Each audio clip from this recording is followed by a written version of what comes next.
hello guys আজি মই এটা নতুন ৰেচিপি লৈ আহিছো এটো হৈছে এটা খিলিখাটো সকলোৱে খায় আজি মই খিলিখা ৰেচিপিটো কেনেকৈ বনাও আহক চাও প্ৰথমে আলু দুটা খুব সুন্দৰকৈ বইল কৰি লৈছো এই খিলিখা গিটা কালিয়ে তিয়াই থৈছিলো অলপ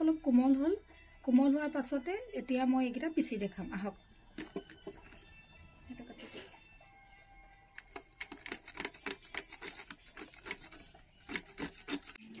এয়া সব মই যিখিনি খিলিখা পিছি লৈছিলো এনেকে খুব ধুনিয়াকৈ আপোনালোকে পিছি লব দেই আলু বইল কৰা হৈ গৈছে আৰু এতিয়া আমি আলুখিনি লাহেকৈ ধুনিয়াকৈ টুকি লৈছো যিখিনি খিলিখা ৰেচিপি বনাম তাৰ কাৰণে মই যেটো দুটা আলু বইল কৰিছিলো এয়া মই পিটিকি ললো অকমান আদা নহৰু পেষ্ট লৈছো এইখিনি যিখিনি খিলিখা আছিল এইখিনি পিহি লৈছিলো আৰু লগতে এটা কটা পিয়াজ অকমান পাঁচফোৰণ আৰু এটা জলকীয়া এসো কেৰাহী গৰম হৈছে আৰু অকমান মই তাতে তেল অকমান দি দিছো এয়া তেলখিনি গৰম হোৱাৰ লগে লগে মই ইয়াত পাঁচফোৰণ দি দিছো এয়া কটা পিয়াজখিনি দি দিছো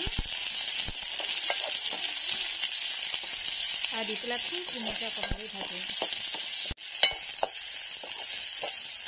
পিয়াজখিনি ভজাৰ পিছতে এয়া মই ছটিয়াইছো ইয়াত আদা নহৰু পেষ্ট দি দিছো মই সোৱাদ অনুসৰি অকমান নিমখ দি দিছো হালধি কৰি দি দিছো এতিয়া মই যিখিনি আলু পিটিকি লৈছিলো সেইখিনি মই ইয়াত ধুনীয়াকৈ দি দিছো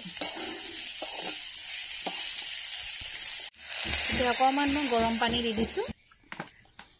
এতিয়া অকমান ঢাকনিখন লগাই দিছো অকমান উতল আহিবলৈ ঢাকনখন উদঙাই পেলাই জলকীয়া অকমান দি দিছো এসক এতিয়া আমাৰ আলুখিনি খুব ধুনীয়াকৈ উতলি গৈছে আৰু ইয়াত এতিয়া আমি যিখিনি খিলিখা পিছি লৈছিলো সেইখিনি খুব ধুনীয়াকৈ এতিয়া ইয়াত মই দি দিম আৰু অলপ দেৰি আমি এনেকৈ উতলাই থাকিম